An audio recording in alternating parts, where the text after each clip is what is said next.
Dahlia Novak tapped her finger nervously against the handle of her luggage as the transport shuttle docked with gentle precision at Harmonia Station. After 6 months in cryosleep, her muscles still felt slightly gelatinous, and the butterflies in her stomach weren't helping. This was her first off-world assignment as a linguistics specialist, and the enormity of it was just beginning to sink in. "First time?" asked an older woman beside her, noticing Dahlia's white-knuckled grip on the seat. "Is it that obvious?" Dahlia smiled weakly. She tucked a strand of her copper-colored hair behind her ear, a nervous habit she'd never managed to break. "Everyone's a first-timer once," the woman replied kindly. "I'm Sonia Ramirez, Botany Division. Dahlia Novak, Linguistics and Communications." The shuttle gave a slight shudder as the docking clamps engaged, and a pleasant chime indicated they could disembark. Dahlia gathered her minimal belongings, everything else had been shipped ahead, and followed the small crowd of new arrivals into the gleaming reception area of Harmonia Station, the most ambitious multi-species research platform in the Orion Arm. Unlike the military precision of Earth space stations, Harmonia was a graceful blend of function and aesthetics. Curved walls flowed into high ceilings, and garden spaces with vegetation from a dozen worlds created natural divisions between different areas.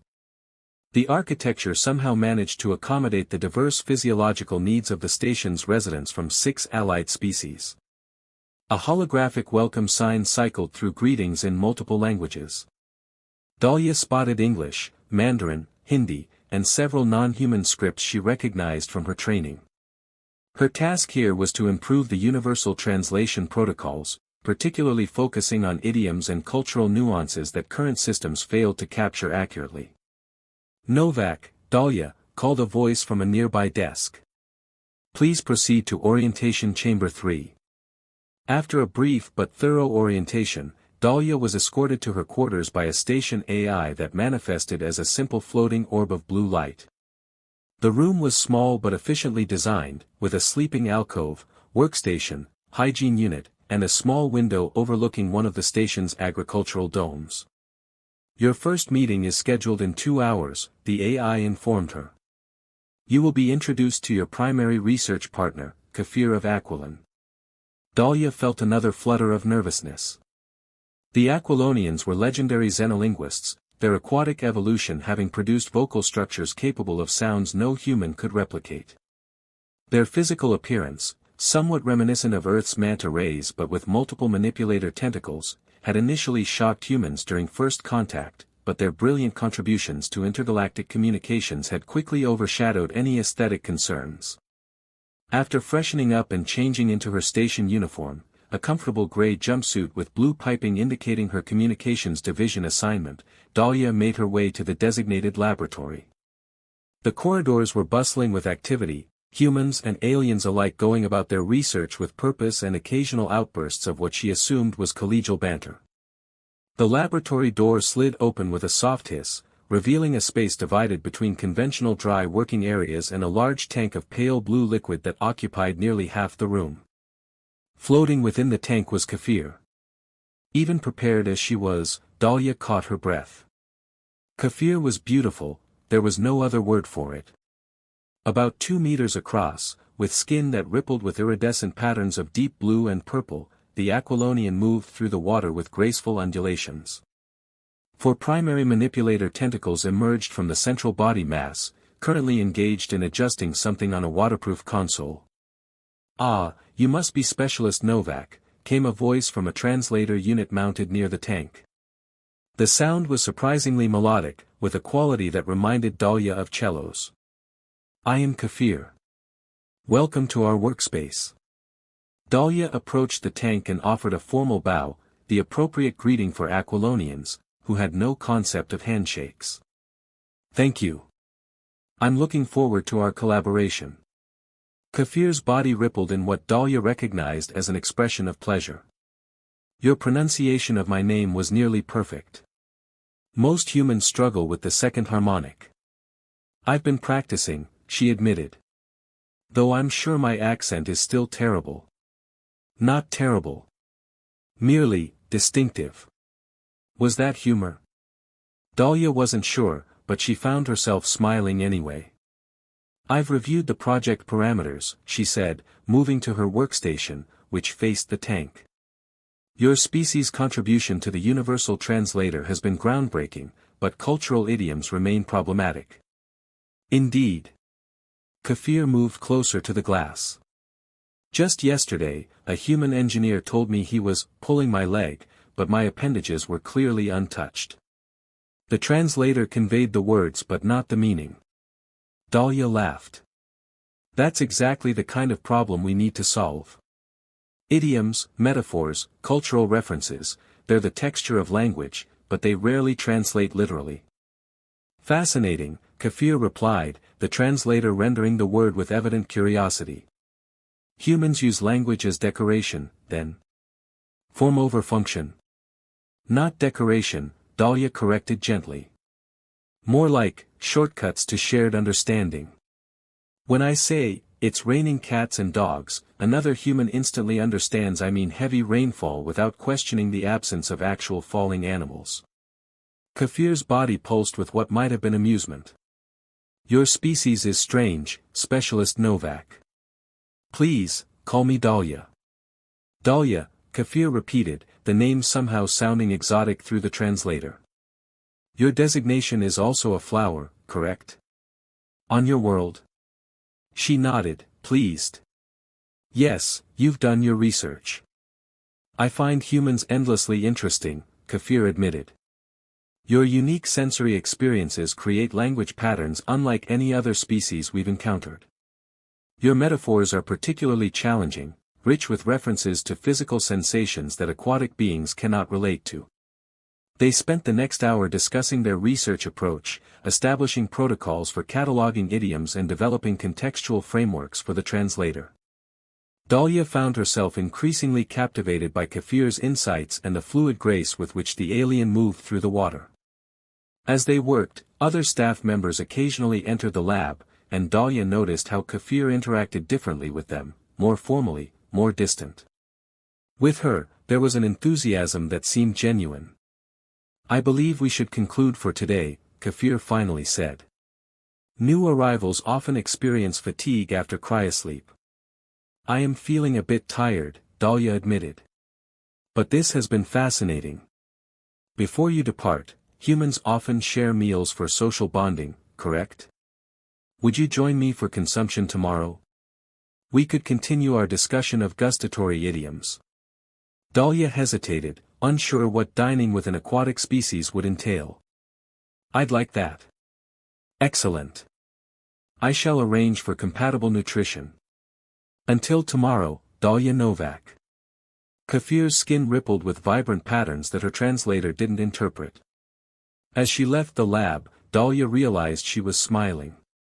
Her first day on Harmonia Station had been nothing like she'd expected, but somehow better.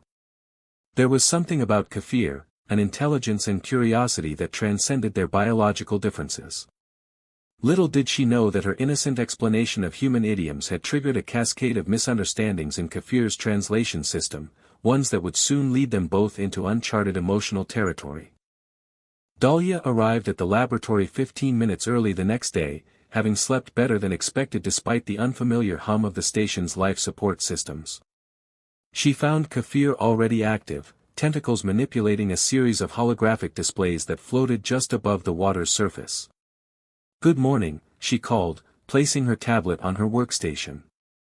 Kafir turned in the water, body pulsing with a pattern of light that the translator didn't interpret. "Dahlia Novak. You are early. This is enthusiastic." She smiled. "Just eager to continue our work. And please, just Dahlia is fine." "Just Dahlia," Kafir said, the translator failing to recognize the correction. Dahlia laughed. "No, I meant, never mind. We can add that to our list of translation challenges." A portion of the laboratory wall slid aside, revealing a small alcove that Dahlia hadn't noticed yesterday. Inside was a table set with what appeared to be lunch, a covered plate for her and a shallow pool containing various floating objects for Kafir. "I have arranged our consumption ritual," Kafir announced, gliding to the edge of the tank. A small section of the glass wall receded, creating an opening that connected to the shallow pool. This sharing of sustenance will facilitate our cultural exchange. Dahlia approached cautiously. This is very thoughtful, thank you. As she sat down, she noticed that the food prepared for her looked surprisingly appetizing, something like pasta with vegetables in a creamy sauce. She took a tentative bite and was pleased to discover it tasted quite good. This is delicious. How did you know what humans like to eat? Kafir's body rippled in what she was beginning to recognize as pleasure. I consulted the station's culinary database and selected items with high human satisfaction ratings. My own consumption may appear unusual to you. Indeed, Kafir was now using 2 tentacles to manipulate what looked like purple seaweed in small gelatinous spheres, bringing them to an opening that appeared beneath the main body. The process was strangely elegant. Not unusual, just different, Dahlia replied diplomatically. On Earth, we have cultural taboos around watching others eat, but I'm finding this fascinating. Cultural taboos, Kafir repeated, the translator giving the words a contemplative tone. Another area where translation fails. Yesterday, you mentioned gustatory idioms. Please elaborate while we consume. Between bites, Dahlia explained expressions like piece of cake, bitter pill to swallow, and walking on eggshells. Kafir's responses were thoughtful, occasionally humorous, and surprisingly insightful about human psychology. Your species relates many experiences to your consumption rituals, Kafir observed. For Aquilonians, our primary metaphors derive from water currents and pressure dynamics. That makes sense, Dahlia nodded. We build language from our physical experiences. Indeed. For example, when 2 Aquilonians experience mutual attraction, we say they share favorable currents. The closest human equivalent might be chemistry, Dahlia suggested. Or maybe, being on the same wavelength. Fascinating. Both involve invisible forces creating harmony. Perhaps our species are not so different in our conceptual frameworks. There was something in the way Kafir said this that made Dahlia pause. Was there a subtext she was missing? Before she could consider it further, the laboratory door slid open, and a tall human man with close-cropped silver hair entered. Specialist Novak. I'm Theo Blackwood, your assigned roommate. I've been looking for you. Dahlia stood quickly. I'm sorry, I didn't realize we were supposed to meet this morning. Theo waved off her concern. No worries. I just wanted to introduce myself before my shift in astrocartography. His eyes darted to Kafir, then back to Dahlia with a raised eyebrow. I see you've met our resident linguistic genius. Yes, we're working on translation protocols together, Dahlia explained, feeling oddly defensive. Lucky assignment, Theo commented with a knowing smile that puzzled her. Well, I'll leave you to your lunch. Maybe we can grab a drink later. The hydroponics bar on level 5 has some decent synthetic wine. Sure, Dahlia replied, mostly to be polite. After Theo left, there was an awkward silence. Kafir's skin had darkened slightly, the iridescent patterns moving more slowly. Your podmate seems familiar, Kafir finally said. I just met him, actually. The housing AI assigned us as roommates. Ah. I misunderstood. Kafir's coloration lightened. Shared living spaces are common for humans. On space stations, yes. Resources are limited. Dahlia returned to her meal, but the easy flow of their earlier conversation had been disrupted. Do Aquilonians share living quarters? Only during mating cycles or with offspring, Kafir replied matter-of-factly. Otherwise, we prefer solitude for regeneration periods. The mention of mating cycles brought a slight flush to Dahlia's cheeks, though she wasn't entirely sure why. Their conversation turned back to work, and soon they were deep in discussion about modifying the translation algorithms. Hours later, as they were testing various idioms against the modified translator, another Aquilonian entered the laboratory. This one was slightly larger than Kafir, with skin patterns in shades of green and blue. Kafir, your presence is required in the central chamber, the newcomer announced, their translator voice noticeably more formal than Kafir's. The director has questions about your latest request. Kafir's body language changed immediately, becoming more rigid, the flowing patterns becoming structured and geometric. Zosime, this is Specialist Dahlia Novak, my human collaborator. Dahlia, this is Senior Researcher Zosime. Dahlia bowed respectfully. Pleased to meet you. Zosime barely acknowledged her before turning back to Kafir. The request for extended laboratory privacy during non-standard hours has raised concerns. Particularly given your interest in human behavioral studies. There was something in the way Zosime's translator emphasized interest that made Dahlia wonder if she was missing important subtext. My research is authorized, Kafir replied, a defensive tone evident even through the translator. Specialist Novak and I are developing critical improvements to the universal translator. Of course, Zosime responded, in what sounded remarkably like human sarcasm. Nevertheless, your presence is required. After Zosime departed, Kafir turned to Dahlia. I apologize for the interruption. I must attend this meeting, but I would like to continue our work afterward, if acceptable. Of course, Dahlia replied.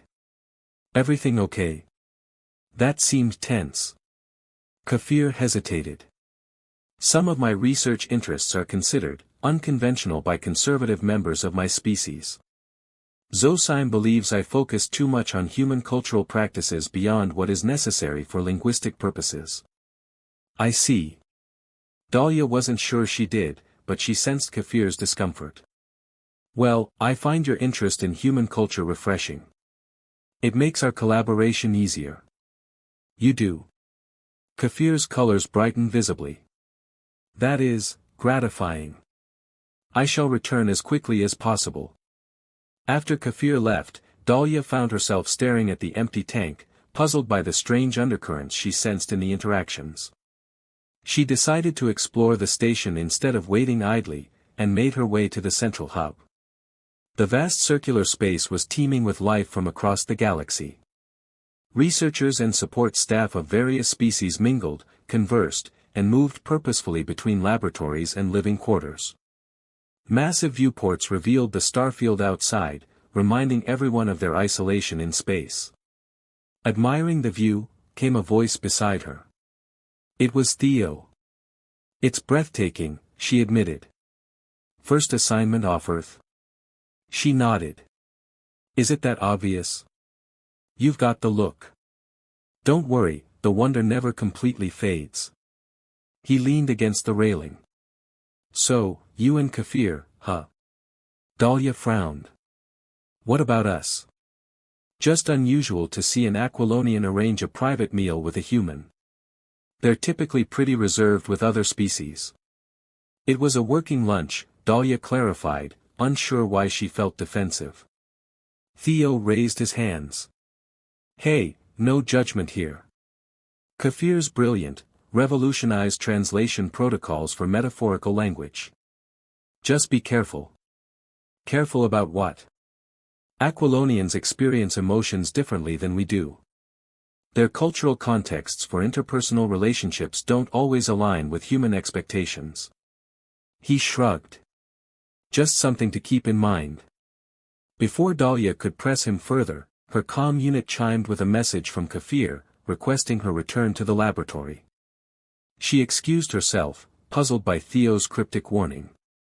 When she returned to the lab, she found Kafir floating motionlessly in the tank, colors subdued to a deep, uniform blue. Is everything all right? She asked. Kafir seemed to snap out of a trance, colors rippling back to life. The meeting was challenging, but unimportant. I have been considering our discussion of human metaphors for attraction, and I believe I've identified a significant translation error in our database. Oh. Dahlia moved closer to the tank, curious. Yes. The human phrase, to have feelings for someone, is currently translated as a generic emotional response, but your cultural examples suggest it specifically indicates romantic or mating interest. Is this correct? Dahlia felt her cheeks warm slightly. Yes, that's generally correct. It's a euphemism for romantic attraction. I see, Kafir's colors shifted rapidly. And when humans speak of chemistry between individuals, this is also a reproductive compatibility reference. Well, not exactly reproductive, more like romantic or sexual compatibility, yes. Kafir moved closer to the glass, tentacles pressed against it. Dahlia, I believe I may have inadvertently sent inappropriate signals during our interactions. Our translation systems have been interpreting my standard collegial communications in potentially misleading ways. How so? Dahlia asked, confused. When I invited you for our consumption ritual, my statement about favorable currents may have been mistranslated as suggesting romantic interest. This was not my intention. Oh. Dahlia felt an unexpected twinge of disappointment. I didn't interpret it that way, don't worry. This is a relief, Kafir said, though the patterns on their skin seemed to contradict the words. I would not want to create discomfort in our professional relationship. Of course not, Dahlia agreed, forcing a smile. Shall we get back to work on those translation protocols? As they resumed their work, Dahlia found herself strangely distracted. Why had she felt disappointed when Kafir clarified their interest was purely professional? And why did Kafir's color patterns seem at odds with their stated relief? The surface tension between them, that invisible barrier of species differences, cultural misunderstandings, and unspoken thoughts, suddenly felt far more complex than she had anticipated.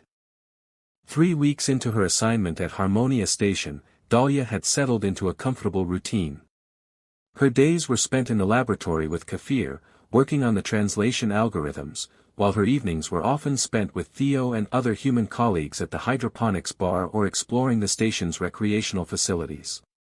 But something had changed since that awkward conversation about favorable currents. A subtle distance had grown between her and Kafir, professional but lacking the warmth of their earlier interactions. Their work progressed efficiently, but the easy rapport they'd initially shared seemed diminished. Dahlia tried to convince herself it was for the best. Whatever strange attraction she'd felt, fascination, really, she corrected herself, was inappropriate. They were colleagues from fundamentally different species with incompatible biology. Even thinking about it was absurd. Yet she couldn't stop thinking about it. You're distracted again, Theo observed as they shared breakfast in the communal dining area. Translation problems? Something like that, Dahlia replied vaguely, pushing her synthetic eggs around her plate. Look, I've been on this station for 3 years, Theo said, lowering his voice. I've seen cross-species collaborations get complicated. If you want to talk about it. Before Dahlia could respond, the station's alert system activated with a shrill tone, followed by a calm automated voice, attention all personnel. Gravitational anomaly detected in Sector 7. All non-essential staff please return to quarters immediately. Emergency teams to designated stations. Theo's expression turned serious. That's near the Aquilonian research wing. Dahlia's heart lurched. Kafir. Dahlia, wait, but she was already running, ignoring Theo's call and the continued warnings from the station's alert system. The corridors were filling with confused personnel heading in the opposite direction, but Dahlia pushed through, her heart racing. When she reached the laboratory section, she found chaos, emergency teams in environmental suits rushing about, and warning lights flashing outside several labs, including Kafir's. A security officer blocked her path. Specialist, you need to evacuate this sector. My research partner is in there, Dahlia protested, trying to see past him. The Aquilonian containment systems have been compromised, the officer explained. The gravitational anomaly caused microfractures in several tanks. We're evacuating all aquatic personnel to emergency habitats. Is Kafir alright? Researcher Kafir from Lab 42. The officer checked his data pad. Lab 42. Yes, emergency protocols have been initiated, but life signs are stable. Relief washed over Dahlia, but it was short-lived. The corridor suddenly shuddered, and warning lights intensified. Secondary anomaly detected, announced the station's AI. Structural integrity compromised in Section 7B. All personnel evacuate immediately. The security officer grabbed Dahlia's arm. We need to go. Now. But Kafir. The emergency response team will handle the aquatic researchers. You can't help, and you'll only be in the way. Reluctantly, Dahlia allowed herself to be guided toward the evacuation route. But as they passed Lab 42, she glanced through the observation window and froze. Inside, Kafir's tank was clearly cracked, water leaking steadily onto the laboratory floor.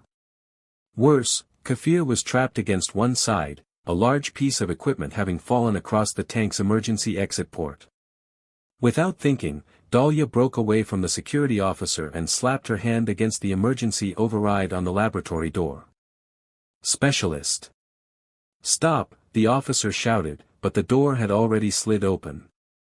Water sloshed around her ankles as she entered, the laboratory's emergency containment having partially failed. The air was thick with humidity, and warning systems blared from multiple consoles. Dahlia. Kafir's translator voice carried notes of both relief and alarm. You must evacuate. The tank structure is failing. I'm not leaving you trapped, she called back, wading through the rising water toward the fallen equipment blocking Kafir's exit. The security officer appeared in the doorway, now wearing an emergency breather. Specialist Novak, this is a direct order to evacuate. Just give me 30 seconds, Dahlia pleaded, reaching the obstruction. It was a heavy analysis unit, toppled by the gravitational disturbance. She braced herself against it, pushing with all her strength. The secondary exit, Kafir directed, tentacles gesturing toward a smaller opening at the bottom of the tank. If you can clear that port, I can squeeze through. Dahlia redirected her efforts, the water now reaching her knees.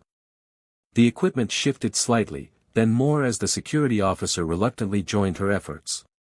20 seconds, he warned, then we're both leaving, with or without your friend.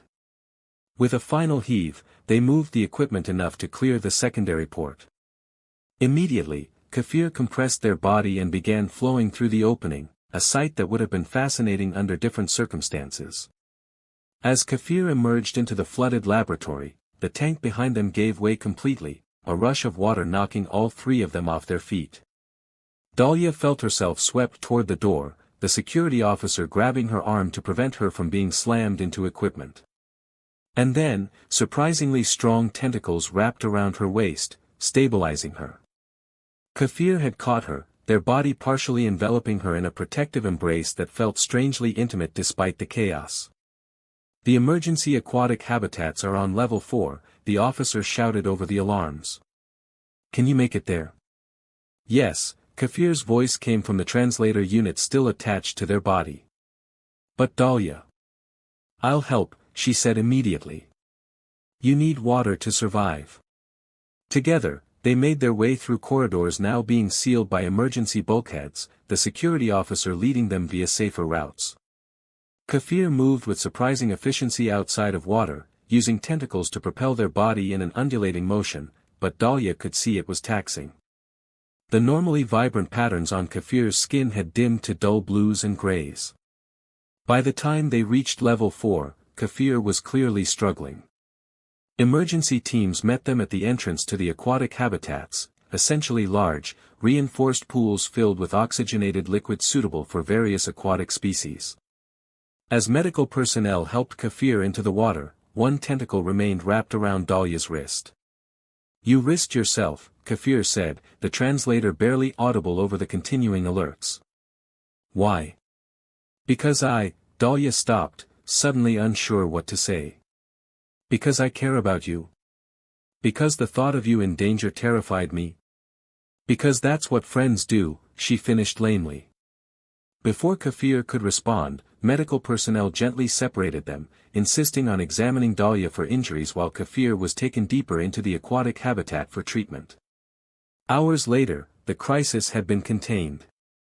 The gravitational anomaly, later determined to be caused by a malfunctioning experimental drive in a nearby research vessel, had been neutralized, and repairs to the damaged sections of the station were underway.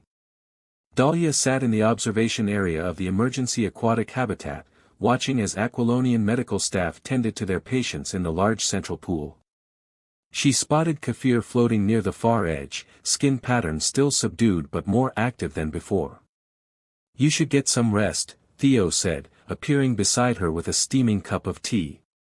"You've had quite a day." "I will," she promised, accepting the tea gratefully. "I just wanted to make sure Kafir's okay."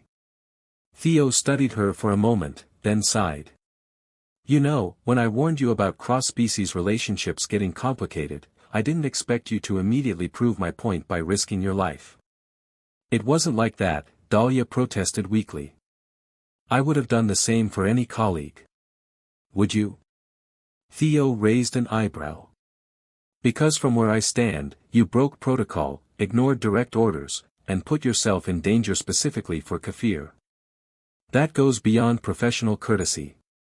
Dahlia stared into her tea, unable to formulate a convincing denial. "It doesn't matter anyway. We're too different. Kafir made it clear our relationship is purely professional." "Did they?" Theo looked thoughtful. "Because Zosime cornered me last week to warn me about Kafir's inappropriate fascination with you." "What?" Dahlia looked up, startled. "Apparently, Kafir has been researching human physiology and culture well beyond what's needed for your translation project. Zosime seemed concerned about it, something about Kafir having a history of unconventional interests." Before Dahlia could process this information, one of the Aquilonian medical staff approached the observation window and activated the communication system. "Specialist Novak. Researcher Kafir has requested your presence, if you are willing." Theo gave her a meaningful look. "Like I said. Complicated." Heart suddenly racing, Dahlia followed the Aquilonian medic to a smaller pool separated from the main habitat. Kafir was waiting there, floating just below the surface, colors somewhat restored but still muted. "You may approach the edge," the medic instructed. "The water is suitable for brief human contact, though I would not recommend submersion."